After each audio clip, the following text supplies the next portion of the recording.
Hey everybody, welcome back to the Fin Factor. I'm Paul. And I'm Aaron. This is episode number 268. With us as always, off to my right and off screen, super producer Jason. Got beat off walls. Apparently that's what we're doing now, not the bell. Fantastic, I love it. Aaron, you know what else is fantastic? Having members, and we have some, and we want to recognize them. We're at the top of the show. Go ahead. I do. All right, we have Brad Carr, 75.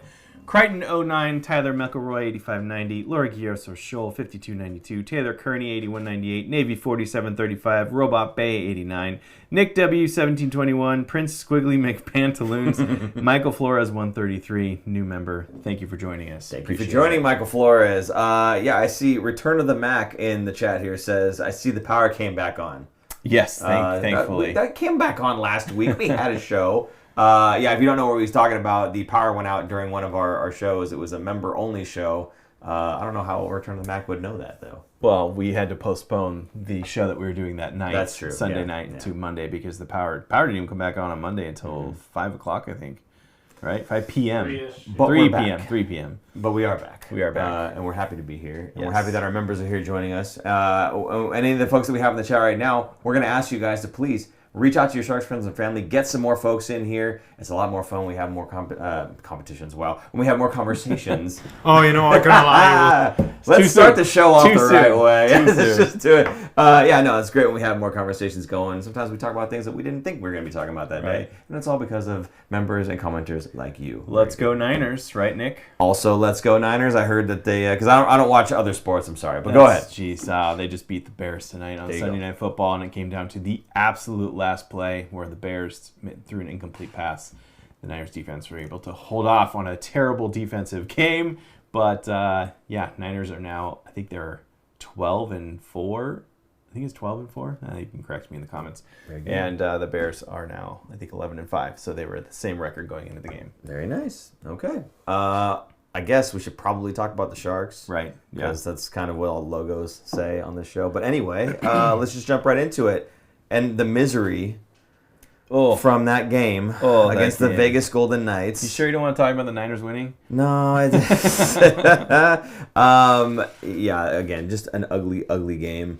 7-2 loss to the Vegas Golden Knights in their fortress, if you will. I hate that. Remember we talked about this in last week's episode, looking ahead at the games and saying, are the Sharks going to be the team that is ready to go on vacation, 1 foot out the door? Or are they going to be the ones? Is Vegas going to be that team?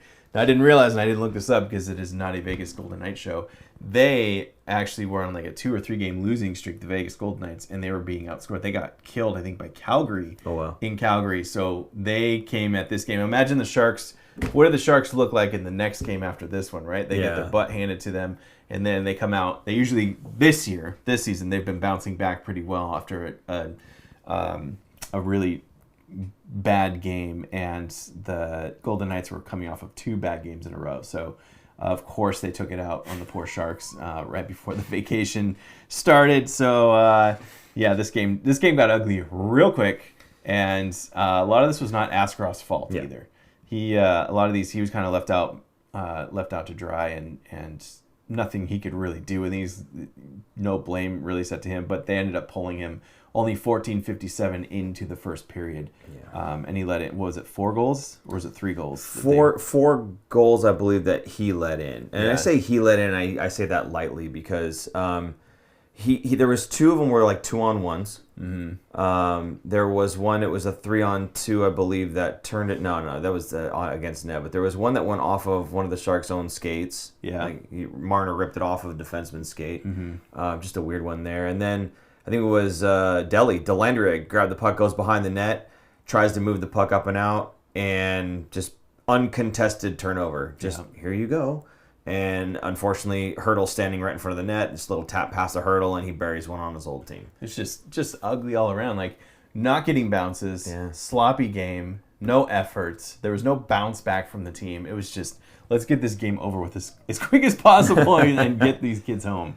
You know, to Askarov's credit, though, there was a sequence where he made, I want to say it was either 4 or 5, just clutch saves in the span of 15 seconds. It was, I think it was, if you guys watch the game, it's around I think it was 14:45, 14:30, somewhere in there, right? I think that was the 15-second span, if I remember. in that span, like 4 or 5 saves. And he was scrambling all over the place, just doing his best to keep him in the game. That's what he does. But the amount of 2-on-1s, the amount of breaks, the amount of odd man rushes, the weird thing is going off of the skate, he's handing the puck over to guys that are in the slot. Like, that's just, you can't blame the goaltender for those types of things, you know. And I've always been that guy on the show where, not that Aaron hasn't been, but like I've always had this thing with goaltenders where, you know, I'm kind of like the goalie apologist. You look at the way that they're playing the game and you look at the guys in front of them. Are they helping him out, you know? And in this game, man, he did not get much help from the 5 skaters in front of him. Mm-hmm. And we're going to see a graphic that's going to shock me, frankly, because the pair that I saw that I was like, this is atrocious, was as bad as you thought. Nick Leddy Yeah. and Sam Dickinson. Yeah. The two of them paired up together was disastrous in my opinion. However, we're going to see a graphic in just a little bit after we're done talking a little bit more. Yep. And it shocked me seeing it. So, in any case, those two, I don't know what they were doing together, but it was not pretty. The Sharks got picked apart. The passing by the Vegas Golden Knights, the tic-tac-toes, the 3-on-2s that then get isolated down to a 2-on-1 instead, which ends up resulting in, you know, a backdoor tap-in. I mean, they were doing this all night. They were just picking apart the Sharks' defense. And it wasn't even necessarily they were set up in the zone. They were doing it off the rush as well. Like I said, 3-on-2s or 2-on-1s or whatever it was. What I will say is, and it happened in the next game, is these 2-on-1s where there's no pass and it's just a shot and Askarov's in net, he's been getting beat. And we'll see it in the next game too. But he gets beat on these, and I don't know what the deal is. Mm-hmm. But at least with this game, this was a lot of tic-tac-toe passing that the Sharks just did not break up. I can't really fault Askarov for these. No, and the Vegas Golden Knights are a very well-tuned, well-oiled machine here that they go deep in the playoffs every year. So they are definitely in their Stanley Cup window, and they just kind of retool and reload every single year. I mean, adding Mitch Marner to their team, that's not a bad add to your team. Jack Eichel didn't even play in this game because he's hurt. So this team is even more dangerous than the one that just played against the Sharks, and they just absolutely dismantled them. But my point is, this is what the Sharks are slowly becoming. They will be this team like Vegas is, this tight-knit team that you're not adding so many players every year, so many, and changing out so many that like we have seen in the Sharks in the last couple of seasons. Mm-hmm. We're going to start seeing more mainstays, more just slowly kind of retooling, if anything, and reloading and getting ready to go. And the Sharks will be that team that, with the chemistry built around all those players, it's going to be super tight. So it's kind of cool to see this is where the Sharks should be in a few more seasons from now. That's like how they're going to just dismantle these kinds of teams that the Sharks are. Now, there is a quote here that I have from Warsofsky. We're 500, and that's probably how we played. There's moments in the right direction. It feels like we take 2 steps forward and 1 step back. That goes hand in hand with what we say, the trajectory, right? It's not this. Yeah. It's this, this, this, this. You're seeing steps up, steps down, steps up, steps down, forward and backward, like he's saying. Mm-hmm. So it absolutely tracks. This Sharks team is a 500 team, though. So we're going to see them kind of have brain farts in games, just like this one. Yeah. Trust me, it sucks.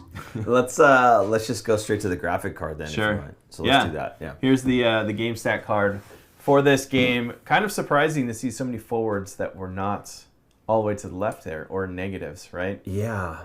And there was one player on the entire team that was a +1. Everyone else was either negative or even. Okay. Who do you think it is? This is what was it, 7-2? I want to guess. Only one power play goal against. So it was a lot of plus-minus given out there. I want to guess Collin Graf, but it might be wrong. Is it right? Is that who you're guessing? Collin Graf. Yeah, I'm guessing him. Absolutely right. Yeah? Collin Graf. There you go. Look at this Collin. Why not? The only person. Now, plus-minus isn't always the best metric to look at, but when you see a 7-2 loss, and you go, holy cow, how is that Someone's possible? a plus. Yeah, someone's Even a plus. if the stat doesn't mean that much, how did you get to be a plus? But if they're a plus, maybe that means there's more power play goals against, right? Because then you're not getting a plus-minus, or you're not getting a minus. Yeah. But yeah, that's crazy to me. So, or he's just not getting scored on when he's on the ice. He's just not getting scored on. I'm going to get to that later. But Okay. Thank you. Thank you for gonna do that. teasing that one out there. All right. So, is there anything else that you want to say about this game, or can we just flush this one down the gold toilet? It's exactly what you just said. You flush this game out, you're a goldfish, you move on to the next one, and that's exactly what the Sharks did. They had the break, Christmas break, so they're off for 3 days, and they come back and they're on the road again in Vancouver. So, return of the Mac, going back to Vancouver, where he is from, and he does not disappoint, does he? Sorry, read that one off. Sign super producer Jason to a recording contract and get him in the studio. We do have a studio. Yeah, this is the studio. Yeah. Just a one-hit wonder.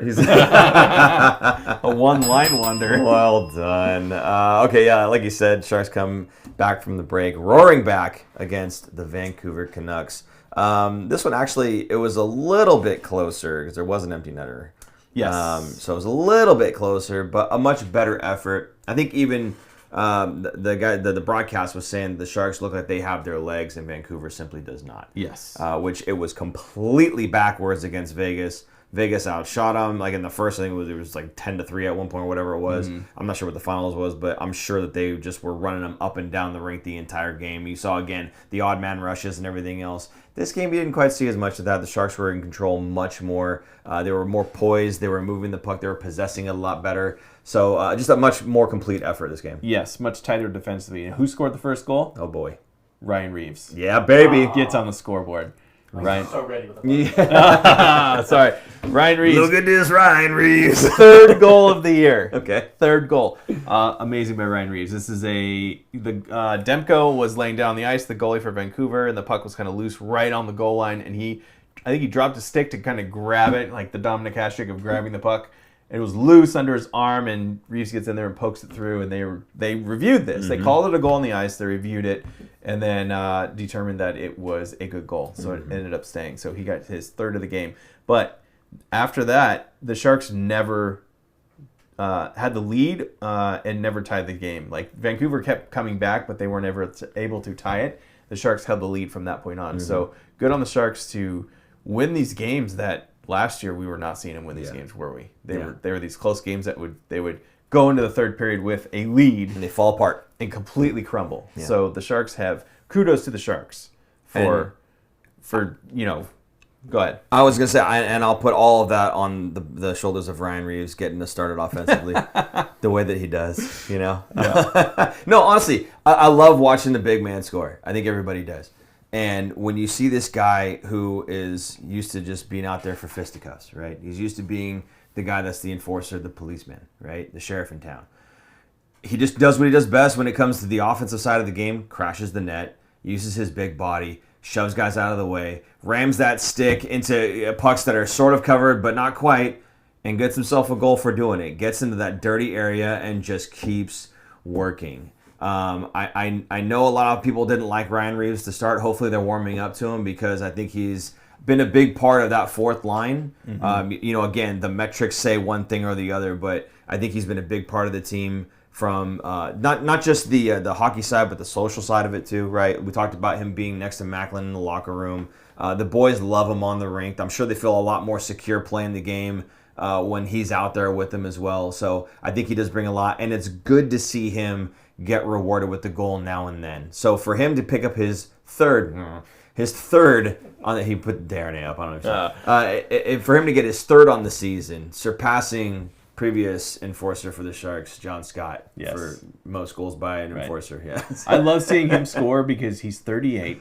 You don't know if this is his last year. Sure. I mean, we would love to see him again, but you never know. This could be, and he's not a goal scorer. Right. So that could, every goal that he scores be his last. He's going to be celebrating like it's his last. You see how excited he is, and like, this is it. Like, I'm not going to get many more of these chances. So it's fun to see, and I love it. Klingberg. John Klingberg. Okay. Yeah. Picks, did you want more on No. Revo? I was just going to read this. Hey, trust me, if you want to say more good things about Revo, I'm all ears. That's Peter St. John. Yeah. Revo will never be one of my guys, but there's no doubt that he's affected the temperature in the room. Absolutely. He's in teal, he's my guy, okay? I mean, that's not, I mean, come on. I have a Noah Gregor jersey signed by Noah Gregor. If a guy in teal is not my guy, come on, right? So, Anyway, yes, Ryan Reeves, a fantastic job so far this season on and off the ice with the young kids. the 38-year-old, right? Mm-hmm. He's the grandpa, I guess you could say. Seriously, He's an old oldest dude. guy on the team. Double Yeah. what Macklin Celebrini is. Isn't that ridiculous? Oh my 19 to God, 38, that is buddy. crazy. Yep. Wow. Mrs. Miller would be proud. Anyway, so moving on from that goal, John Klingberg. John Klingberg has had a bit of a rough season, an up and down type of season. Down in the first part, very much up is the second half of so far this season, I would say, right? And he gets one from where the Sharks haven't been shooting. And we talked about this, I think, 2-3 weeks ago. They're not getting any goals from the point. They're not getting any goals from that blue line. Not the blue liners, but literally from that distance, the blue line. Here's Klingberg ripping one again from that blue line. He's been doing it a couple times this season. Yeah, he's got a good wrist shot. Yeah. I wouldn't say a good slap shot. He doesn't really clap him, but Don't need to. He's got a good, almost like Brent Burns. Remember when Brent Burns did that? Not as strong as Brent Burns. Brent Burns' wrist shot was wicked strong, but his is pretty good. It has seeing eyes, right? He sees the path. He knows when the goalie's about to get screened, which I think was what happened here. Yep. Was it Chernyshov crossing? Someone was crossing in front of the net. Maybe it was Wenberg. Just flashed, right in front of Demko's eyes, right as he crosses right there. Klingberg sends it going the other way on the far post. So as soon as he sees it, there's a shot coming in. You don't hear it because it's not a slap shot. He reacts and misses it and goes on the other side of the net. So good seeing eyes. Klingberg, man, what is he up to now? Let me look real quick. Yeah, he's got I want to say it was somebody said it was 9. I think the broadcast said he's got 9. 9 goals, 7 assists. It's not often you see a defender with more goals than assists. Usually it's a complete opposite other way around there. Especially one that's offensively... Well, I mean, a guy that's defensively gifted, he's probably going to get more assists anyway just by handing it off to the other guys. Yep. But for a guy that's offensively gifted from the blue line, you would think that would mean he has a lot of assists from being able to get to the puck up to those forwards and into those scoring positions much more easily, right? But he's just putting the puck in the back of the net. And I go back to this again. Do you remember when everyone was like, Klingberg's untradeable? We can't get rid of this guy. Yeah. He's trash. We can't get rid of him if we wanted to. We're gonna have to. You know what I mean? Yeah. I'm telling you. The Sharks get rid of him? That's a long discussion, we man. can talk about that later. I don't know. I think at this point, if the Sharks are gonna be going into that playoff bubble conversation, you need John Klingberg. Right. You went from a guy that was untradeable to now, if you're gonna go to you need him. Mm-hmm. If you're gonna have a ticket to the dance, there's nobody else that could take over right now for that power play duty. The only reason you unload John Klingberg is if you're bringing in a younger prospect, unproven version of him, and hope that you roll the dice and he can step up and play in the NHL while the other team gets a guy that's a veteran for playoff purposes. Other than that, I don't see it. But then you're messing with the chemistry. Exactly. Right? I don't think I touched that. I don't think we're going to see Klingberg go anywhere unless some offer comes in that's huge from another team. But it would have to be, yeah. So I don't want to say never, but unlikely that we see him get moved. Again, the only other if the Sharks kind of falter and then they kind of show that they're not going to be a playoff team, then sure, fine, ship them off. Yeah. But as long as the Sharks are looking the way that they're looking and appear to be a playoff team, I don't see him going anywhere. We asked in the beginning of December, is this team the November team or the October team? Yep. And that's actually coming next week because there are 2 more games left in December. But right now they're looking more like the November team, right at a 500 pace. So, yeah, they're not faltering. They're not falling back into their old ways of what we saw in October. Yeah. So they're looking good. Return of the Mac just said, I think Klingberg is playing himself into a trade, to be honest.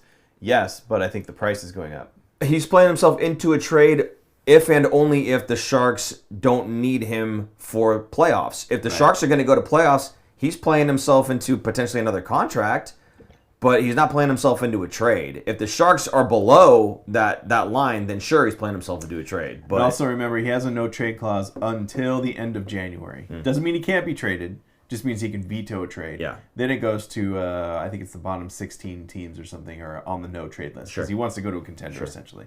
So that's coming in 1 month from now when that no trade clause kind of changes. I'm very happy for him because I know that the fans were down on him. I know that he was kind of struggling with finding his game. It seems like he's got that figured out now. He's putting up points left and not just points, goals. He's putting up goals left and right. Good for him, man. So happy for him. Yeah, me too. Moving on. Oh, sorry, go ahead. I'm just saying, I like seeing guys succeed. I don't like seeing them fail. 100%. So I'm very happy, especially when it's, helpful for the San Jose Sharks team. Moving on from Klingberg now, Eklund. This is a guy that he's kind of been having a rough time putting points up himself, I think. Scoring goals. Maybe he's got some assists more here and there. But on the goals, he's kind of been lacking a little bit. Not for a lack of effort. He's just hasn't been able to find the back of the net. Picks up a goal in this game. It's his first goal in 5 games and his only second goal in like 12 games. He's having a hard time putting the puck in the net. It's good to see him get the puck back in. I'm telling you, this guy is like 1 week of confidence building away from exploding points-wise. You look at the way that he plays the game, this kid is all over the place. 100% effort every single shift. He goes and he beats pucks, beats players off of the walls, takes pucks, drives to the front of the net. Beat off walls. No, he drives the puck to the front of the net as if he was Chernyshov, as if he was Ryan Reeves, right? As if he was a really big player. He's 5'10", 100 nothing, and he goes into the front of the net. He plays bigger than he is. He absolutely does. He absolutely does. He's the Chihuahua that thinks he's a pit bull, and I love it. I love it. So, like I said, he's got like 1 week's worth of confidence building with regard to just starting to put the puck in the net. Look what we just talked about with John Klingberg. Yeah. If he starts going down that path where he just gets a couple here and there, all of a sudden, that kid's going to explode. Yeah. And when he does, that's that extra bit of secondary scoring, not tertiary scoring, really. The Sharks are having no problem right now putting the puck in the back of the net.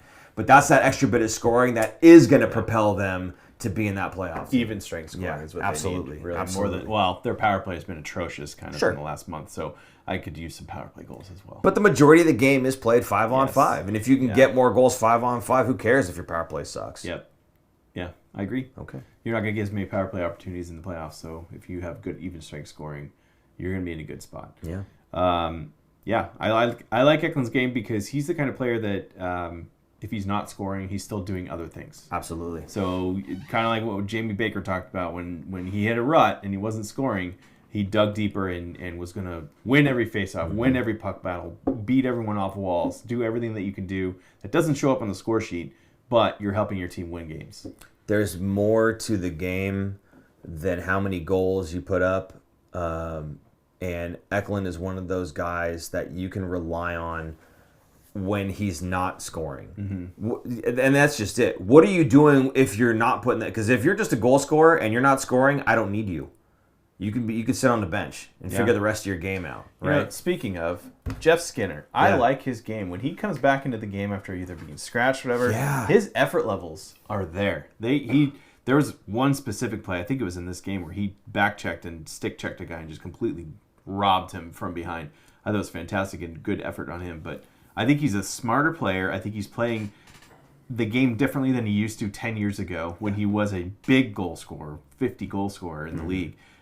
He's kind of had to redefine his game. And another guy that's playing for the next contract. Not so much to be with the Sharks, but just stay in the NHL. Yeah. So he's busting his tail off, and I think he looks good enough to get another contract. I don't think it should be with the Sharks, but I think he would be someone that could obviously be traded coming up into this deadline to bring someone back, because remember, the Sharks do have to move somebody sooner than later to get Misa on this roster permanently. So that's coming up probably in the next month. We're going to see that in January, and I think Jeff Skinner could be one of those guys. I think Jeff Skinner might be taking some lessons from Graffer and from Eki, to be honest with you, because I mean we talked about how Graf had to change his game, right? He was a goal-scoring type player, and they said, okay, we need you to work on the defensive side, and he did. And then they said, okay, we want you to also generate more offense, like just on your own. Can you generate more? And he worked on that as well, and he's a more complete player because of it. Jeff Skinner, known as the goal scorer, you're not wrong. And I meant to mention this like 2 weeks ago or whatever it was, but he's mean. Yeah. He's rude. He's a veteran in the league. He knows what it takes. I did not realize that about Jeff Skinner. Like, the guy's got a wicked shot, but don't make him angry because he comes after you. I was really impressed to see that. This is a guy that, he's got the finesse with the puck on a stick, but when he's not scoring goals, what is he doing? What is this? Read that one off. I'm here because YouTube did a Nickelback reference. Greetings from Canada. Awesome. Hey, man, thank you for showing up. Thank you for being here. I don't know if you're a Sharks fan, but we welcome you. We're going to see our Canadian metrics just shoot up because of this episode. Fantastic. I love it. But yeah, I don't even know. That's what I think is so surprising to me about Jeff Skinner is that, yes, he's a goal scorer, but when he's not scoring goals, my God, don't make the man angry. He's changing his game up because that was not really in his game when he was scoring goals. He didn't need it to be. And it makes him more valuable. Yes. We talk about these guys that are maybe playing for a trade or playing for the next contract. Are you telling me that a guy who's known for being a goal scorer, when he's not scoring goals, shows that he can do more than just that his value goes down? I don't think so. Yep. Value goes up. If the goal scorer ain't scoring, but he's doing X, Y, Z, okay, we're good. I can rely on you for more than just the one thing. And when you freeze up, I know I can still put you on the ice. So good on Jeff Skinner. I'm very happy with the guys that we've picked up. We talked about, Ryan Reeves. We talked about Klingberg. We talked about Skinner now. Guys that some of them may not be here in a couple of months. But you know what? I'm proud of the way that they're playing and the way that they're representing Team Teal. Yep. Good on them. One player who had an amazing game here. Oh. Igor Chernyshov. Yes. All over the ice. Everywhere. Gets a great assist for Macklin Celebrini's goal. Does the work. Gets him. Feeds him. Was it Macklin taps the stick? We just looked at this, right? One time, baby. Skates forward to bring the defender up. Then pushes off him. Not pushes off him, but skates backwards away from him. Gets some space. We're on top of that face-off circle. Hits his stick once. Chernyshov has the puck, and he's protecting it. And looks up, passes it to him. Boom. Goal. See? And what you just said, Chernyshov has that puck, protecting it. He's a big man. Big boy. This I don't see this guy being sent back down to the Barracuda. And I remember with Hurdle, when Hurdle was with us, that was the big thing about Hurdle, was when he's got the puck, best of luck to you trying to get it off of him, right? And he even said it, I just used my big butt. Yep. Right? He was Yager Light. Are you proud, Paul, of Will Smith? I don't know. When he comes back, we'll figure it out, I suppose. But regardless, Chernyshov absolutely doing a fantastic job at the NHL level, remember. Guy that came from the KHL, played against men, yes, but played on ice where you had more time and space. Yep. Comes to the NHL, best league in the world, grown men, right? And he's now playing with less space where he has to be more physical. He has to protect these pucks. And he is. Yep. Not only does he do it, but he's able to get his head on a swivel, find guys that are open, make plays. This is what I did not know about Igor. I did not know that. I thought he was just a goal scorer, right? I thought he was a big-bodied goal scorer. Timo Meyer, I could just give me the puck, give puck to Igor. Igor put puck in net. He's a power forward. That's what I thought he was. Yeah. He's not just a power forward. Right. He's like a power playmaker. Yeah. Like, the guy's got good vision, and he can find players. There's a couple times we've seen now so far in his very short stint. Yes. He's doing more than just trying to put the puck in the net all the time, although he is trying to do that and driving the net. I love it. Yeah. But he's got his head on a swivel, and he's finding guys. Yes. He's a good playmaker. Yeah. He makes stuff happen on the ice. Taylor's great comment here. Igor's AHL career is over. Taylor, I don't know, buddy. Here's what it comes down to. It does not come down to, is Igor good enough? Is Igor NHL level? It doesn't come down to that anymore, right? What it comes down to is, are the Sharks going to free up enough space? It's a numbers game. To have him in the NHL full time. That's what it comes down to, is whether or not they're going to free up enough contract spaces. That's it. Well, he's already counted in the contracts. Okay, but we're going to bring Michael Misa in. That's the thing. Right? That's the problem, is Misa's. So when Misa comes. That's the whole issue. You cannot go. You can't just trade one guy out even, right? Yeah, because they're at 50 contracts right now. So, right, they're at 50. Yeah, 50-50. So Misa's doesn't count until he hits his 10th game. Right. I'm not sure if that's also true. I was going to say, is that also true for Chernyshov? Because he is not Was he in the CHL? I guess he was in the CHL. KHL. Then he went to the CHL. Didn't he play last year? Right. Yeah. So I'm not sure where he kind of stands. It's kind of weird. It's a weird thing, and I'm not a lawyer to really go into all this stuff. Chernyshov, Macklin, and Smith line. Yes, I absolutely can't imagine that one. That line brings a whole hell of a lot. Yeah. Because you've got Macklin who just does everything. Right. You know, 99s across the board, right? Chernyshov, big body, can protect. Mm-hmm. Will Smith, if you give him time and space, he will make you pay for it. And what does Chernyshov and Macklin bring? Space. Time and space for Will Smith. It's going to get dirty. It's going to be nasty. Now, hey. If I'm Will Smith, I'm looking at that line right now of Macklin, Chernyshov, and Graf and going, hope one of them... What does that mean, though? You got to play your best in order to beat them out, right? Yeah. Competition. That's exactly what Greer wants. We talked about that last week too. Yep. That's exactly what Mike Greer wants. I think it was Peter St. John who said that was the problem that we all wanted to have. You want to be on that top line with Mac, you got to show that you belong. Look, Tyler Toffoli was on that top line. I'm not talking smack about him because he did get hurt. Sure. But he didn't win that job back, and other players did. And Warsofsky doesn't look wrong about it either. And again, it's not bad. It's not a knock on Toffoli. He's getting older, and he's making the second line better, the third line better wherever he plays. And he's still getting his goals. But yeah, that's you got to be good. There's competition on at least the forward lines. There's a lot of competition.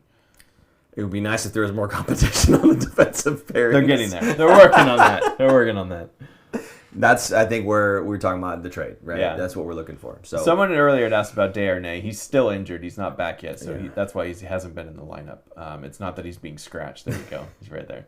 But he'll help defensively because he's a big dude. We're in a bit of a pickle, really, and we'll finish talking about the Vancouver game in a minute here, but we're in a bit of a pickle, really, because we have too many defensemen, but now we have too many forwards that are also AHL eligible that we don't want to play in the AHL. So if you're going to unload, you kind of have to unload both a forward and a defender just so you can have a guy that you want to play on the Sharks that's currently on the CUDA, right? There's also, there could always be a chance that somebody, prospect-wise, says, I don't want to play and wants to cancel the contract, right? That's an option. They could in be the AHL, you mean? No, they have some guys played there to signed, and the pipeline is so long that they just I'm seeing the writing on the wall. Yeah. Let me go to another team, any other team. That's true. There's a chance that could happen. I'm not going to point out any players, but that could happen. Yeah, I think you're not wrong on that one. I think a guy who's on the Barracuda, who's the third, fourth line guy that maybe thinks that he's deserving of being a little bit higher up, but the prospects are just too deep in San Jose. Get a change of scenery and go somewhere else, and that's probably the easiest path to take is to move a prospect, a kind of lower end prospect for a seventh or future considerations. There could be a player that says, I want to go back to Europe. I'm done being in North America. Yeah. And let me bounce. Let's rip up my contract. I think that would be the easiest thing for the Sharks to end up doing is having one of those guys just get the opportunity to play somewhere else, really. But otherwise, we're talking about a lot of moving parts and trades and whatnot. Nick says, you think they should give Misa with Cherny a shot? Oh, absolutely. Yeah, based on the Saginaw chemistry. Yeah. I would be shocked if they don't put them together once Misa jumps in. Explain to the lay people why. Why what? Why would they go well together? Well, because they already played together. So they played an entire season in Saginaw together, right? And what is Saginaw? Saginaw Spirit. Right. It's a team. It's a CHL team. Well, wait. Is it WHL? I think it's WHL. Is it W or O? No, I think they're... It might be the O. Yeah, I think it's OHL. I don't think they're WHL. It's one of the three leagues within the CHL. CHL is Canadian was Hockey the one League. that was in the WHL. Cags. Yeah. He was there. So the two of them played together, not just on the same team, but actually on the same line. Right. And they have very good chemistry. And last year, Chernyshov came in late because he was injured. So he started the season really late, but he was over a 2-point per game player. Point per game was absurd. Nuts. Oh, Debbie! She figured it out. Great job, Debbie. Thank you, Debbie. Newest member. Hey, you know what, guys? you can do exactly what Debbie just did and also become a member. The nice thing about being a member is we did a nice giveaway episode, which if you missed episode 266 is because you weren't a member. We had all kinds of baubles. We had bag tags. We had the shoe charms and the lapel pin and hockey cards. We had all kinds of stuff that we ended up giving away, stuff the Sharks give us. We give right back to you guys. So when we have more of this stuff, once we accumulate enough, we'll do another one of these shows where we're just giving things to our members. So Debbie, you will now be able to enter that show whenever we do it. So if you want to do the same type of thing that Debbie just did, Aaron, how can they become a member? Go to our main YouTube page and click, what is it, Jay? Put it up there. Become a member? I forget what it's called. Click join. Join. There's 2 words you need. Join. Click join on our channel. Press join. Press join on our channel. I mean, just absolutely freaking embarrassing. Keep telling myself there's got to be a reason why this keeps happening in a sense. So we were talking about Chernyshov. Yes. He does get the goal here. Yes. OMG. He just looks so good every game. Are you talking about OMG or you talking about Chernyshov? Chernyshov. Okay, I said OMG for Oh My God Dead. Oh dear. Okay. Here we go. I've abbreviated my nickname. You're trying to make him. it stick. It's hey, fetch. It's happening. so fetch. Okay. Orlov takes the puck into the zone, all the way deep into the zone, gets a body put on him hard. Gaudette comes in there, digs the puck loose. And I showed you this afterwards. I said, watch Orlov here, watch him. And Gaudette's got the puck, wheels out of the corner, comes up the wall just a little bit. Orlov is going back to the point, happens to kind of bump and just kind of run a little bit of interference. That's a bit of a pick, right? Yeah. And that gives Gaudette a little bit of time to cut right back down. Finds Chernyshov, who I don't understand how the young, talented players on this team go unchecked in front of the net. We saw it with Will Smith. We're seeing it now with Chernyshov. No one's got an eye on him. And Chernyshov is just back skating like, hey, I'm right here. Gaudette hits him with a pass. He grabs it, dusts it off just a little bit, and then rips it low and hard. Fantastic. Gets his first goal. Who's the guy that digs the puck out of the net? Orlov, the countryman, goes and grabs the puck Straight for his away. first one. Yeah. Great stuff. Love seeing it. You know, again, I knew he could score goals, but I haven't seen any of it just yet this season. Kind of a monkey on his back because he had chances in other games and just couldn't bury it. And I think we might see a little bit more come out now. But see, what did we just get done talking about? If you're a goal scorer, you're not goal scoring. What are you doing, right? What do you bring? Yeah. And what does he bring? He brings, again, big body, puck protection, physicality, driving the net, head on a swivel, finding his players, making passes. He's doing all these things. I even saw him jump in front of a shot to try and block a shot. John Tortorella, he'd be really happy with him. I'm just saying. That's one Russian he would like. Right. So anyway, Michkov. Anyway, Chernyshov gets his first goal. I love seeing it. I like that he was piling on the assists first. It's almost like he was just kind of warming up to the idea of scoring a goal, and then he finally puts one in. Good for him. And hopefully, again, the first of many. Because I've seen this kid play now, and he's lights out. He's fantastic. Yeah, I'm excited. I hope they don't send him back down because he looks so good. How hard does it really look good on Celebrini's line, right? If you could play.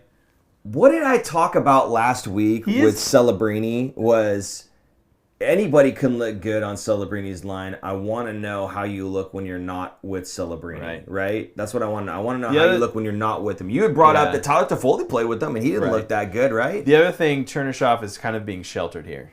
I mentioned this last week. Yes. Offensive zone starts. Yes. So he's not getting... So I looked this up. His very first game, he had 3 defensive zone starts against Calgary. In the last game, in the last 2 games, he only had 1 defensive zone start the whole time. It was either neutral zone or offensive zone, mostly offensive zone. They're setting him up for success, which isn't a bad thing, but he's not relied on defensively. Now, that could be just that line. They're not putting out the Macklin line or whatever, but Chernyshov is a part of that. So he's getting sheltered. He's being protected a little bit. I will say, for a guy that is more offensive leaning, he at least does everything that you want on the offensive side. He's not just a guy that it's like, okay, I'll try to get open, and if you pass to me, I've got a really good shot, but I'm not going to be able to pass to you because I have no idea about hockey sense whatsoever, right? Just give puck to Igor shoot puck, right? He's not like that. Again, everything in that offensive zone that I just talked about, the big body stuff, the shooting, the passing, the handles, all that stuff, he's fantastic there. I don't mind that they're giving him more offensive zone starts. That's fine, right? he's going to end up learning the defensive side of the game more often, right? Right. But he's been doing that in the AHL. That's where you hone your craft. Mm-hmm. Unfortunately for him, he's showing that he's so good offensively at the NHL level. I don't think they're going to call him back down. He's going to have to learn on the fly with the best players in the world. And you know what? Again, he's already played against grown men at the age of 17. Right. So it's not going to be anything new for him in terms of having to deal with the physicality of it. It's just a matter of the systems and being in the right spot at the right time. And the man can skate. For a big body, the man can skate. He is fast. Yeah. But his body is ready for the NHL. Mm-hmm. Like, if you look at him, this is what I was talking about with Michael Misa going into the season. He just looked small to me. He needed to put on some more muscle onto his frame. He's just a little bit smaller. He's going to get, pushed off the puck. Chernyshov does not. He looks like he's doing the pushing. Like, he is a big dude who you just said he can skate fast, right? You don't really see those kinds of guys that big that can skate that fast and have that much skill as well on the puck. He's kind of a rare breed. So this is it's an exciting guy that the Sharks have.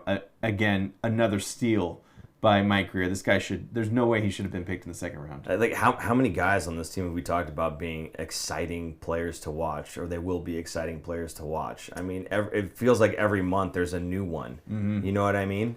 It's crazy. Like, even just like last year, it was Macklin, and then it was Will, and then Graffer came kind of out of nowhere, and now we're talking about Chernyshov. And even the guys that are getting called up, like, Cardwell that has popped in there, hasn't really made a big splash, but everyone's looking forward to seeing what he does next, right? Yep. So, all these guys that they've drafted, and again, Graffer being undrafted, just guys that have shown up that not a lot of eyes from the fans have been on these guys in the past, and it's just one guy after another that's just hitting. You know what I mean? It's so cool. It's fantastic. I mean, we're seeing like what their progress is in the lower levels, right? And they're player of the month here, right? Rookie of the month, all kinds of stuff like that. And now it's translating to the NHL level, slowly but surely. This is an interesting comment here at Ragnarok. If you could throw that one right back up, he said, "I'd say buy Letty out since he'll be gone next year anyway. Is it worth it?" I don't think so. No, you don't think so. No, I don't think it's worth to use a buyout for it. So. His contract is up after the season, I believe, right? So I don't think it would be worth a buyout. Okay. Also in this game, Celebrini scores, gets his 20th goal. Just absurd. 20th. Absurd. Can you please pull up the stats? On Sharks team. And I would like you to tell me how many goals Tyler Toffoli has and how many goals Jeff Skinner have. Toffoli, oops. Yeah. I just had it up. Toffoli has 10 goals, so he's fourth on the team. 10 goals. Skinner, I have to really scroll down here, has 4 goals. He's 10th. So our picks for most goals by a Shark by the end of the season. Now, there's still time. Terrible. There's still time, Aaron. There's still time. Combined, they are not even close to Macklin himself. No. Yeah. It's good to be wrong. It is. I'm happy with being wrong. It's very good to be wrong. I can't wait to do the recap episode and laugh at all of our predictions. I thought for sure Mac is just going to set up Toffoli and Skinner all day long. They're going to be, the veterans are going to be rolling, kind of shifting back and forth alongside him to kind of help him out. He doesn't need them. He doesn't need them. It's ridiculous. Anyway, he gets his 20th of the season. There was a whole lot of talk about him having... what was it, 55 points, I think it was, tying Sidney Crosby for most goals by a teenager before Christmas, whatever it was, right? Yeah. I mean, why Christmas? Why not the end of the new year? How are we looking with that stat? I'd be interested in seeing that one, right? Yeah. So it might have been right before Crosby turned. Maybe. Not a teenager or something. I don't know. They manipulate those his kind birthday of stats. is the 29th or something. But he's going to obliterate those records because he's a teenager through the whole season. Through the whole thing, yeah. So we're just going to see more and more of him being compared to Crosby and Gretzky and all this stuff, doing stuff as a teenager. So yeah, it's still absurd how a teenager is third in the league in scoring right now. Yeah. He's only behind Connor McDavid, who exploded in the last couple of weeks, Nathan McKinnon, and then it's Macklin Celebrini, and right behind him, Leon Draisaitl, Mikko Rantanen. Those guys are superstars in this league, and he is in the middle of that pack. It's crazy. I did not see that coming going into this season. No. I'm happy. Again, happy to be wrong, but absolutely nuts. He's got a 1.5 point per game pace right now. Yeah. For the season. Unreal. Yeah. In this game, Sharks gave up a shorthanded goal. This is one of those ones that I was alluding to from the previous game I was talking about. This is one of those ones that Askarov just has to have. Just has to have it. 2-on-1, so it makes you think, well, you can't really blame the goalie for that one. There was no pass. Yeah. He's coming up the side. I don't care. He's coming up the glove hand side. Just walks right up towards him. Takes a shot. He is square to it. He sees it. He doesn't have to push over. Maybe he was cheating a little bit. I don't know. I don't like know goalie mannerisms that well to know if he's like loading up a leg or something like that. You know what I mean? But when you're square to a shot and you're trusting that your defense has just got it, okay? And I think it was Eklund with the back check. I don't know if you saw that, by the way. Yeah. Eklund with the back check. Good, hard effort coming back. Just dives forward, lays down with his stick out to take away that pass, even though there was already a defender there. But he's like, I'm going to do the best I can. And I think that was part of what prevented the pass from coming across. But regardless, dude just loads up, fires, and just beats him glove side. And these are the ones that Askarov needs to have. I think he's a little weak on his glove side. And I think... I don't know that it's just his glove side. Teams are starting to pick up on that, I think. I definitely recall at least once or twice where it was the exact same play, blocker side. 2-on-1, no pass. Up high, then. And he just, goes over. He covers everything low. Everything low, he's fine. Anything, super up close in scrums, he's covering all those low. He is not skipping leg day because his legs are super strong. Yes. He gets from one post to the other. He stretches out. He gets a toe on pucks Yeah. where he has no business getting a toe on pucks. Yeah. But when it comes to shots that he sees clearly, if they get it off the ice, you just don't know. Ragnarok right here. Shot glove high on Askey. League knows it's a hole. Return to the MAC. Askey looks like to be struggling with the shots high. Yeah, I mean, he's still young. He's 22 years old. Yeah. He's a lot to learn and a lot to improve on. So I'm not worried about him. I don't want anyone to think that I'm worried. He's going to be and is already a very good goalie. Good thing majority of the shots are low and he's stopping those. Yeah, I think the reason to just talk about it or whatever is, that's one of the weaknesses. Mm-hmm. And when that goes away, it's kind of like when the Sharks get a good defense, figure out how to play defense. Mm-hmm. When that goes away, watch out. Yeah. Because he ain't going to let much else in. Nope. If you think that you're going to be able to crash the net and tuck one in on him, that ain't happening either. You know what's very interesting? I know he's a right-handed catch glove. Part of this has to do with him not being a North American player because he didn't play baseball growing up. Okay. Baseball, you catch with you're right-handed, you're catching with your left and throwing it. Yeah. He's right-handed, but he's catching right-handed because that's his strong hand. Mm-hmm. That's what he said. He's like, just catch because that's my strong hand. If you never played baseball, it would make sense to use your strong hand to catch the puck in this case. Yeah. Right? So it's kind of an interesting... I always assumed he was a left-handed person and, you use your opposite hands to catch. But no, he's a right-handed catch and... Or right-handed... Yeah. Normally right-handed and catches with his right hand. You know what's funny is, as a shooter, for just a player, if you're right-hand dominant, that's your strong hand, you're supposed to shoot left-handed. Because that pull back on the top, that's what I like. That's your strong hand. I like using my left hand. But I played baseball, and I like this, so naturally I'm like that. So I'm right-hand dominant. Most American players are doing that because of baseball usually when they're growing up. Stupid baseball. And it's weird. Screwing everything up. In soccer around the world, U.S. players usually are better goalies because they're used to playing football, American football, catching it, and also baseball, catching, like your hand-eye coordination. Interesting. Right? So you see players from all the other countries or around the world, and it's just they grow up differently. So they have different, strengths. So in this case, his legs are very strong. Back to Askarov. His catching is not so good because he didn't play baseball. He didn't play football. He wasn't catching things other than hockey pucks. Okay, there you go. The more you know. Fantastic. Empty net goal in this game. Who did they put on the ice? Collin Graf. Collin Graf. They put Collin Graf on the ice because they trust. Oh boy. Look at this Collin Graf. Yeah, baby. They put him on the ice because they trust him. Yes. Not only do they trust him, but it works out in their favor. Oh my God. He blew by this guy. Puck goes by, and Aaron's going, you think the other dude was tired? I don't know. It was Bouillon, wasn't it? It was. You think it was just, he's like a younger guy, maybe, and he was a little bit tired or whatever. I'm like, nah, I think that was just Collin Graf just shooting himself out of a rocket. Yeah. I mean, he looked like he had concrete in his skates. He was not moving. Dude, Collin Graf just took off. Like, his strides, oh my God. Like, he just walked past that dude. Grabs the puck, takes a slash in the leg, good on him. And then just deposits the puck into the net. No shot, no booming slapper, just there you go. And then skates off. Good for him. Yeah, I know. It's one of those things where, you talk about guys, he's got empty net goals. Those don't really count. Well, no, they're on the ice out there for a reason, right? They're out there because they're trusted to shut it down when the other team decides they're pulling the goal and going to go 6-on-5.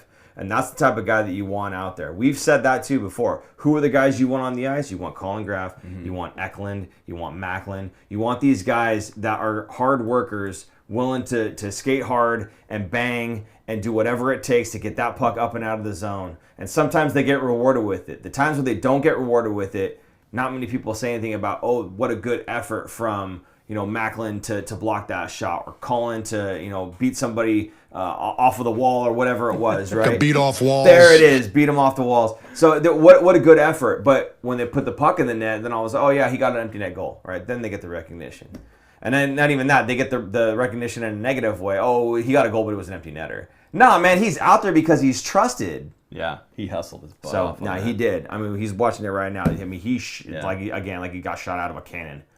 So good on him. And I think we're going to show the stat card on this one as well. Yeah, let's do it. Okay, let's do it. Whoops. Here we go. Macklin, Eklund, and Chernyshov, that line together was magical in this game. It's kind of cool to see them rotate some people around. Because Eklund did play with Celebrini in this game, I believe. Wasn't it? Chernyshov, those three? And or was Graf on top? I can't remember what they mixed around, but those guys had a fantastic game. I mean, over 3.0. Anything over a 1.3 is an A game, and they had triple that. Yeah. So I'd say that's like an A+ game.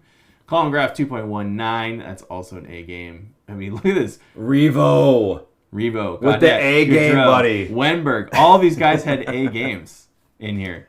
DeFoley, Ostapchuk, Skinner, they are a B game, and Delandria is a C game. Not so great for him. But Vince Iorio, that's got to be his best game of the season. It must be. That's fantastic, a 3.03. Another A+. Sam Dickinson, another bounce back. Because he did not look good in that Vegas game. Ferraro looked great in this game. He was mean. He was hitting guys left and right. I liked it. I like seeing angry Mario Ferraro who's hitting guys like that, because I feel like the Sharks are lacking that kind of hitting. I think they do too much stick checking, and he was in people's faces all night. He must really hate Vancouver Canucks. Mook Madoon also looked pretty good. Klingberg had an okay game. Orlov okay. Nobody on the team in this game was negative. That's the first, I think, maybe all season. So excellent. Sharks had a fantastic game all around. They looked great. Collin Graf equals a concrete bulldog from Wickedly Charming. That's funny. It was good to see the Sharks play so terribly against Vegas and to be able to bounce back in this game. Granted, they did have some rest because of Christmas, so it wasn't like the next night or 2 nights later. They had a little bit of a break, but still to be able to bounce back on the road, I thought it's a fantastic look. Yeah, I feel like 2 seasons ago that 7-2 loss was just the Sharks. It's just how they played the game. You weren't going to get better than that, right? Even if the effort was there, you weren't going to get the output, right? And you were going to get beat 7-2, and the next game you're going to get beat, 5-1, and the next game you might get blown out 10-1 or something. You know what I mean? It was just you were expecting to get just wrecked every night. This season so far, and having these bounce back games like this, you look at the Vegas game in a different light. The Vegas game isn't, man, we're just so bad of a team that's how we get beat. It's, we had a bad game. Yeah. We did not play well. Not that that's just how the team is, right? It's, we're better than this. Mm-hmm. We just laid an egg today.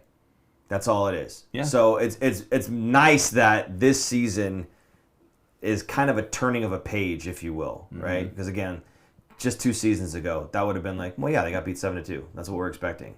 Yeah. This season, we're like, man, they got beat 7-2. They must have really played much worse than they normally would have, right? Right. So, anyway. Yeah. I was going to say something else. You were. Forgot, but Thatcher Demko, first time losing the Sharks in his career. Nice. I think it was 7 or 8 games going back a ways for the Sharks to beat Vancouver, especially in Vancouver. But he was a Shark killer for the last couple years. And this is one of those games that I'm sure Macklin had circled on his calendar. Oh, Vancouver, absolutely. Right. So a lot of family and friends in town, yeah. or not in town, but at the game because they all live there. Yeah. You talked about Mario Ferraro and how maybe he doesn't like Vancouver. Maybe everybody in the locker room just knew Macklin really wants this one. We got to win this one for our de facto captain. Or right? they just see his effort levels, right? Yeah, and they got to match it. Mm-hmm. That's captain material right there. Absolutely. Yeah. Good stuff. Wait, hold on. I will say we need to overcome that Vegas team and take the next step. It's coming just not yet. Yeah. It's, good teams are good teams for a reason, and it's hard to beat them. Now, that's not just for the Sharks. That's for just about anybody else. Now, we just got done talking about how Vegas lost 2 games prior to handing it to the Sharks. Yep. But, good teams have bad games. We just said that. So, Vegas probably had a couple bad games. Sharks had a bad game when they played Vegas. Everybody going to reset? If we had to play against Vegas come playoffs, do you feel more confident that the Sharks could get by them as maybe compared to Dallas or Colorado that we talked about last week? I think, oh man, that's tough. Yeah. I mean, Vegas, I think their weakness is their goaltending. And also injuries. They have so many injuries on their team. Some real. All the time. Some fake. Right. Yeah. Well, they were missing Eichel. They were missing Shea Theodore. Aiden Hill has been out. Mm-hmm. A couple other top guys, just Aiden Hill cannot stay healthy to save his life. Mark Stone miraculously in the lineup. Right. Yeah. Crazy. I just, if there's injuries, I think the Sharks would have a chance in that series. But if everyone is there and they're fully healthy, I don't think so. I think the Sharks still have a better chance, to me, against Dallas than they would against Colorado, Vegas, or Dallas, those 3 teams. Okay. I think that's good for us to just jump straight into the roll call. Why don't you fire away? Sure. Roll call. Tell us what city you are watching us from, and have you seen this yet? Look at this Collin Graf. The answer has to be yes. We played it twice already. Right? Yes. Collin Graf. This is a segment we're going to call Look at This Collin Graf because let's look into his stats. Let's do it. One thing I really like about Collin Graf is this is stuff that doesn't really show up on the score sheet very much. So we have a chart here. This is his defensive prowess. So as a forward, the first thing in teal are defensive stick work. This is his takeaways per season. So his first season, he only played 7 games. He had 5 takeaways. And last year, he played 33 games. He had 7 takeaways. This year, a little bit more games than last year at 37 games, but he's got 13 takeaways. That is up 86% from last year.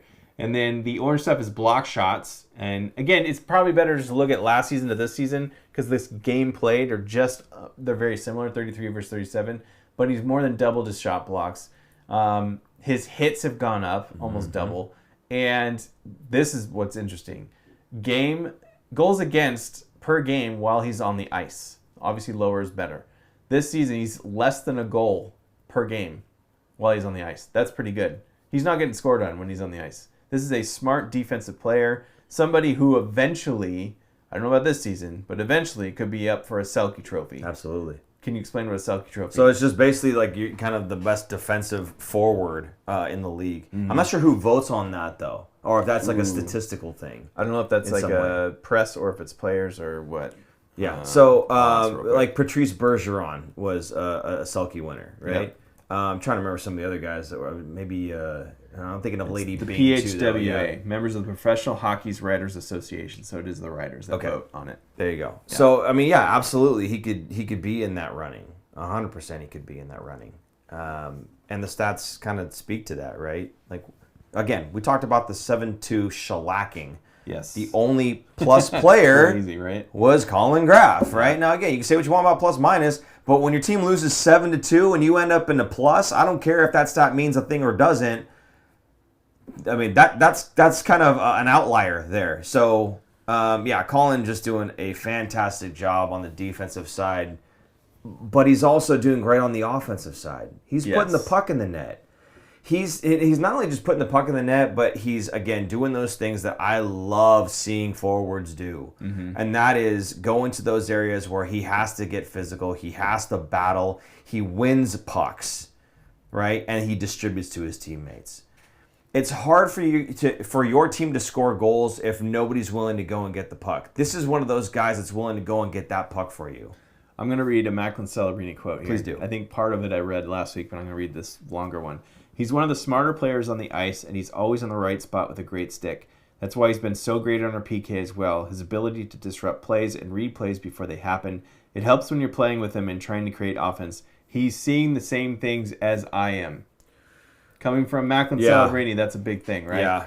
So, the other players recognize his hockey IQ and how high it is. It's absolutely absurd. I don't know if you know this. He passed Toffoli in goal scoring with that empty net goal on the Sharks. He's got 11 now. He is now 11 goals on the Sharks. So he is right behind Will Smith, who has 12. Yeah. And he's been out. So he might pass Will Smith by the time Will Smith comes back in the lineup. Yeah. That would be the Sharks' second leading goal scorer on the team. As a defensive forward. Exactly. Right? A guy that was perennially like third line last season, right? So, it's incredible watching the trajectory from this kid and seeing how much he's developed in such a short amount of time. A lot of that has to do with his time in the AHL, again, honing that defensive side. Fantastic. And he's brought it right to the NHL level, and it's working for him. And again, they did ask him, hey, that's great that you've done all this defensive work, but we need you to start generating a little bit more offense. And he's doing that. Say no more. Yeah, hold my beer. You know, like so he's fantastic defensively. He's great as a third line guy. Yes. But they got him on the top line anyway. Because another player the Sharks always seem to have, right? A guy that's kind of a third line guy that could slot in on the second or the first line. Working his way towards the A for sure. Did we we mentioned that, didn't we? Yeah. 2 episodes ago. We could see him wearing it. Yeah. I think longer ago. Longer ago? Yeah. Okay. Yeah. We talked about the captaincy and who would in the future would be wearing the A's. I think we said Mac for the C, Graf with A, and I think you said Dickinson. Because a defenseman most likely would want. Yeah, for sure. Okay. Okay, I don't know if there's anything else on him that you wanted to point out, if you wanted to move on to the next little bit you got there. Well, the last thing I have is since Will Smith went out and Graf kind of got played up higher in the lineup, in 5 games, he has 5 goals and 1 assist, a +2 with 10 shots on goal. His shooting percentage is what's crazy. I don't know if you know what his shooting percentage is. So, again, shooting percentage is all well and good as a stat. However, when you're just in the right spot and they're finding you backdoor and all you have to do is tap the puck, you're probably not going to miss too many of those. It's not like he's standing up loaded and he's got the 4 targets in the All-Stars competition. It's a little different. But anyway, what is his shooting percentage? I think it's like 25%. Yeah, because, again, he's so high. Reason it's so high is not because he's a sniper. It's because he's intelligent. Right. It's because he's finding the open lane. And, again, for some reason, no one's paying attention to the young Sharks players that are just swarming around in front of the net. I don't get it, but I'm happy about it. But the thing I thought was funny, by the way, on that goal, like, he was just skating by, and it was a shot that got ripped off Demko's pad, and he literally is just like coasting through like the paint and just kind of like, it was like a drive-by. He just went tap, and that was it. And just kind of just went right through the paint. That was it. Just like drive-by, deep. That's it. There's no like, oh, let me gather it up, rip a shot. No hard work. I have to outpower. No, he just like cruising by and just tap. It's not Ovechkin ripping him from the circle. Yeah, exactly. Right. Yeah. So that one was hilarious. Also, because he's got the cut. You see the cut? Yeah. He's wearing the bubble. Yeah. Whoever the defenseman was for Vancouver, also wearing the bubble. So for a brief moment, it looked like college hockey because it was just a goalie and 2 guys with the bubble. It was so funny. But anyway, he's doing great. I don't know. I think somebody else already posted this in the comments. What happens when Will Smith comes back? Right. Did we talk about that? I just blacked out for a minute. Did we talk about that at all?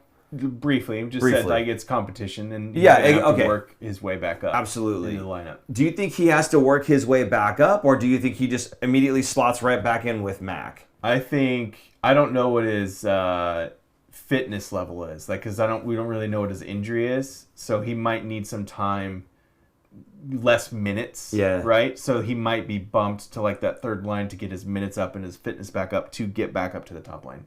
But he's probably going to be back on that top power play. perhaps a conditioning stint. Yeah, I don't think it'd be that bad. I don't think he's No? that bad where he would need to go to the AHL for a conditioning stint. We don't know what happened. Is all I'm saying. Do we actually know what happened? I never followed up on what the deal was with his arm. He got hit hard. Oh, we don't know. I don't They know didn't what say. happened though. They Yeah. didn't say. Okay, they didn't So say. I'm assuming his legs will be fine. He's probably working out Yeah. and skating, Yeah. but just not able to shoot. Sure. So we might not see him. That might take some time. Kind of like Toffoli. Toffoli, I think we don't know what happened to Toffoli. He was playing through it, but my guess was some kind of shoulder injury because his shooting was off. So I wouldn't be surprised if that's with Mac. Some other advanced stats here real quick for the last 5 games that Graf has played while Smith is out. His Corsi for is 52.3. His season average was 37.5. His expected goals for is 53.8%. It used to be 41.8 for the season. His high danger chances for, again, playing with Mac here, 64.3%. It was at 43.3%. So he is doing all the things. When you that say need to it do was at, that's from what time frame to what time frame? for the rest of the season before those 5 games. Before the Smith injury. Yes. Got it. Okay. Yes. So that was his expanded role going into the last 5 games because Smith has been out. Okay, so we can safely say that Macklin, playing alongside Macklin, right, does help bump those stats up, right? Now, I'm not saying... Yes and no. No, okay, no. I mean, maybe he's helping Mac. Get out of here. Come on. What, defensively? When everyone that plays alongside Mac is having good seasons, Yeah. and you can't say Toff because he's not playing there, right? Right. So, I don't know, Chernyshov, 5 points in 5 games. Yeah. Collin Graf, defensive forward of the year, turned offensive dynamo all of a sudden. I don't know. I don't know, man. So what I want to see, it's Mac. I know it's Mac. What I want to see is, we see what Collin Graf brings when he's not playing with Macklin, and it's fine. When he brings his good, solid defensive performance and chips in a little bit offensively here and there with the other guys that can play the game, right? We don't know what Chernyshov looks like without Macklin Celebrini yet, but it's only been 5 games, so we can't, whatever, right? Still small sample size. Yeah, but very he's small. producing. Yes. But he is. working. Absolutely, he is. Yeah. It's working. So before we put Chernyshov in a position to stick in the NHL, I want to see him playing with Wenberg and Somebody Eklund. else. Wenberg and Eklund. We'll probably see it in the next couple games. I want to see that because Yeah. I want to see, okay, can you do this, the same thing, without him? If you could do it without him, cool, we'll plug anybody else in there, they'll be better, and then you're already as good as you need to be, but on the second line. Yeah. Right? So can we spread this out, or is it only if you're playing with Mac? And I know everybody's going to say something, but that's what I want to see with Will. When he comes back, I don't know that I want him back with Mac right away. We did see him play. He got bumped down was it 3 weeks ago, 2-3 weeks ago? About a week or 2 before he got injured. He was playing on that third line. Yeah. Because his effort level, I don't think, was there to be on the top line. Yeah. So he got bumped down and was still doing okay. I want to say he was playing with Skinner and... You know what we should do? Forgot who it was. Maybe after the show's done or something, that we'll take a look at that stretch and Yeah. kind of see it, because maybe that'd be a good indicator too. Sure. Is he helping Yeah. those guys, right? But that's what I want to see. I want to see anybody who's playing with Mac and having success, Yeah. take him off that line and see if he's having success anywhere else, even with the other line mate, right? I mean, listen to this line here Okay. from Wickedly Charming. Mac, Smith, Cherney, Yeah. top line. Eki, Misa, Graf on the second line. I like Misa with Chernyshov. I like that idea of putting them together just to get that chemistry back and going. But I don't know. I mean, they really only played, 3 months together? But it was magical. I, It was In mad. the- You just in- said it was over 2 points a game. in the O, I don't care. it's different. It does not matter. If they did that at the AHL level Yeah. or even the NHL level, yeah, obviously. But I don't know. Okay. I don't think that needs to happen. Okay. No, but the point what he's bringing up is, man, do we have some guys that look promising that can put the Yes. puck in the net? Yes. We've got enough for 2 solid scoring lines and probably a third. You know what's cool is so many of these prospects are hitting. And someone had said a lot earlier, saying this is a great time to be a Sharks fan. Oh, yeah. We're learning all these new guys. But not only did we bring in a bunch of prospects, but a lot of them are hitting. And now we're having that problem of we have too many guys. And too many good guys that are going to be playing well that you could just plug and play here. Yeah. I mean, it's fantastic. We haven't seen this in forever. on the Sharks team, probably 15 years ago when they were really at their peak. Yeah. And they had all these guys coming up, and they would slowly add a Logan Couture or a Timo Meier or somebody else, right? And I think we have a projection of how good Chernyshov could be. We do. Fire away. So, I have another graphic here. This is Chernyshov's projections here. There's kind of a conservative, a moderate, his current pace, which is probably unrealistic at 1. So there's 44 games left to play for the Sharks. If he gets on a hot streak, close to 51 points, most likely, as a conservative thing, he's going to get 31 points in the next 44 games. So he'll end the season with 36 points. Timo Meier, as a rookie, put up 36 points. Just to put you in perspective of where this guy is, right? Chernyshov is projected 42 to 49 points. That's about 0.86 to a point per game in the next 49 games. Mm-hmm. Logan Couture, his rookie season was, I think, one of the best ones that the Sharks have had. I mean, obviously outside of Macklin Celebrini. He had 65 points in 79 games at 0.82 point per game. So Chernyshov's rate could actually meet or exceed Couture's legendary rookie season here. Nice. That would be fantastic. If he were to do that, and he were to get to 65, 56 points, there's a chance he could jump into the Calder race this season. That's true. That's nuts. Because right now, I don't think the Calder race, we haven't been paying attention to it because we haven't really had a horse in the race here because Misa's been out. Right. Chernysov just got called up. I have a graphic. Do you? No. Oh. It's like, what? He took that upon himself? We have a graphic from last year, the Calder watch. Oh, yeah. Maybe we'll have to bring that back. Yeah. We might have to bring that back. Yeah. But, yeah. It'd be Schaefer as the guy right now, I would think, right? Schaefer. Islanders? Yeah. He's probably going to walk away with it. But forward-wise, I don't know who else is up there. But we might see Chernyshov get some votes in that Calder race if he was able to keep this up. Okay. Yeah. Last week we had talked about if he stays up, and then earlier in the show we talked about if he stays up. So these projections are great, but once again, it's just a matter of are they gonna move pieces around to keep him up here? I hope that they do. I just don't know that they're going to be able to, because again, you're trying to already squeeze Misa. In fact, I don't even know at this point, like, what other option is there for Michael Misa? It's either NHL or back to the O, right? Right. So I don't think he's going to learn anything in the OHL. He's at World Juniors. Yes. Playing for Team Canada. He's got 1 assist in 2 games. Yeah. I think people are expecting more out of him. But he's been injured too, right? So, it's the fact that he went straight into an international tournament right after being injured. Team Canada does not look good. I don't know if you've seen any of the highlights. Not really, yeah. They almost lost to Latvia. Mm-hmm. They actually went down a goal and they called it back because he kicked it in. Yeah. So they were going to be down 1-0. Latvia tied it and went forced overtime, but Canada was able to win. Yeah. They played... who they played in the first game? Germany? Was it Germany?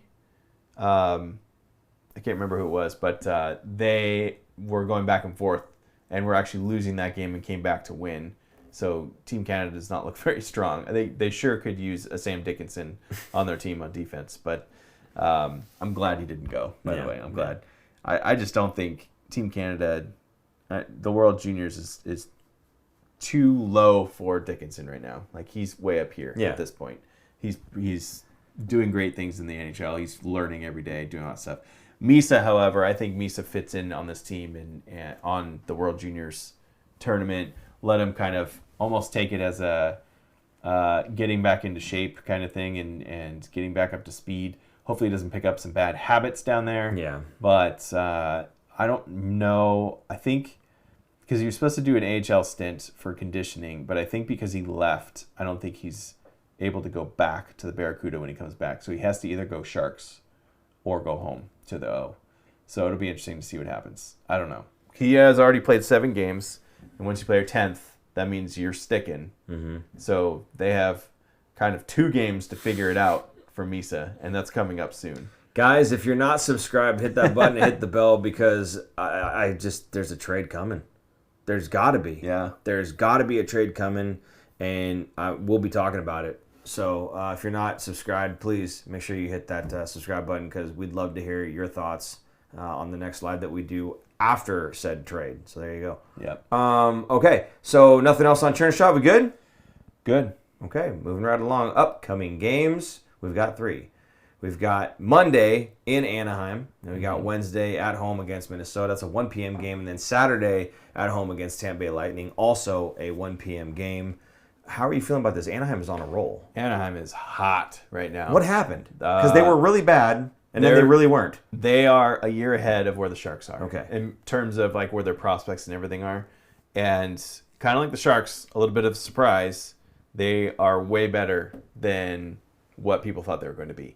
It also, a couple other teams are way worse than people thought they were going to be, such as Calgary kind of dropping a lot further. Seattle also dropping a lot further. Anaheim is maybe if Seattle was a little more exciting. Right, they're so boring. Oh, I'm already falling asleep. Tell me about it. Thinking about Go that. ahead, tell me about it. So boring. Hate Seattle. Sorry.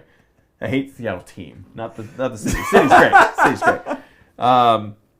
Yeah, the Anaheim Ducks are now they're 1 point behind the Knights for the division lead here. So they're tied with Edmonton. Edmonton has also stormed back from where they were. But Anaheim is actually, they're 4-5-1 in their last 10, so they've kind of slowed off a little bit. But they were off to a very hot start, and they were in the lead for a long time. Do we see them kind of falter a little bit? Maybe.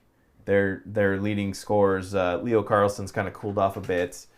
Some of the other players. So kind of that lull for an 82 grind season. Those guys aren't quite there yet. Their legs aren't quite under them as much as they should be for when you're 5-6 years into the league.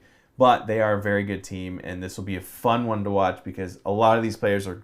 The Anaheim Ducks are very similar to the Sharks in terms of they have their long-term guys that are very young and up and coming, and so do the Sharks, and they're going to be battling each other. We're going to see these two teams playing each other and a lot of these same players for the next 10 years playing against each other. It's going to be tough. What's up? Arnold De Leon had a comment just now. Calgary has been hot recently, pun intended. You leave the dad jokes to me, please. Okay. No, you're doing fantastic. Keep it coming, buddy. I love it. And then Debbie, if you can get Debbie's last comment in there. Sorry. Member Debbie. Yes. Member Debbie says, Jason, I think you have a long night ahead of you if they're going to talk about 3 more games. We're not talking about 3 more games. We got 2 more games. Just Anaheim. We just got done talking about them. Wednesday. Get on with it. I'm getting on with it. I'm in the middle of getting on with it. Minnesota. Solid group. They just made a big trade. Yeah. Minnesota made a trade with Vancouver Canucks, trading for Quinn Hughes. Now, if the Sharks were to have done this trade, because what Minnesota traded was Rossi, Zeev Buium, another prospect, and a first-round pick. That's a lot. That's a lot. Right? So the Sharks, in comparison, would have been Sam Dickinson, probably someone like Eklund, or probably Eklund is probably the best comparable. Okay. And then another prospect that's hot and up and coming, maybe but like not a there Cam yet. Lund or something like that. Okay. And a first-round pick. Right. That would have been a lot to give up. That's a lot. But it's Quinn Hughes. It is Quinn Hughes, and Minnesota's looked pretty good with Quinn Hughes. Yeah. I mean, how do they not look good? How does a team not look good with Quinn Hughes? So, they're going to be a dangerous team here. It'll be interesting to see how they play. I think the Sharks could win this game, but it's going to be a tough one. And it's a 1 p.m. game, which is always weird. The Sharks it's just a weird time to play. It's on New Year's Eve. Be a lot of kids at this game, a lot of families, because it's a 1 p.m. game. I was hoping to go to it, but I'm actually going to be working that day, so I'm not going to be able to bring the kids. Are you going to go? I don't think so, No. but whatever. We'll see how it goes. Yeah. Saturday, though, against Tampa Bay, obviously another top team in the league. Yeah. I'm going to try to go to this game if I can, because it's another 1 p.m. game. So I might be there with, I don't know if it'll be the whole family or just 1 or 2 of my kids, but I'm hoping to go. So okay, maybe I'll be at that one. Guys, if you're planning on going to either of those games, go ahead and reach out, because maybe Aaron's going to go, and maybe you guys can meet up with them at outside one of the concourse level areas, something. So there you go. Okay. Is there anything in the comments that we want to pull out? We've got a couple of them, but Anthony Sanchez just said the Wild just doesn't have that wow factor. Quinn Hughes and Kaprizov together is pretty wow to me compared to what they used to be. I agree. They were the Seattle of the kind of northeast.